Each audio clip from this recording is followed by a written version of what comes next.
ഇന്ന് നമുക്ക് പ്രാർത്ഥിക്കണം കർത്താവിന്റെ പ്രവൃത്തി വെളിപ്പെടാൻ. നമുക്കറിയാം, യെശയ്യാവിന്റെ പ്രവചന പുസ്തകം 53-ാം അധ്യായം വായിക്കുമ്പം ക്രൂശിന്റെ സാധ്യതകൾ അവിടെ എഴുതിയിട്ടുണ്ട്. പ്രവാചകൻ പ്രവചിച്ചിട്ടുണ്ട്.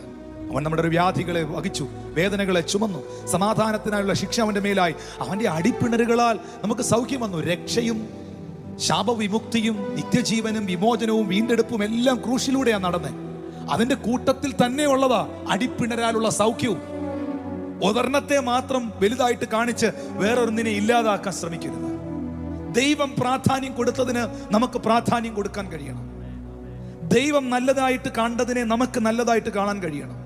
ദൈവം വെറുക്കുന്നതിനെ നമുക്ക് വെറുക്കാൻ കഴിയണം.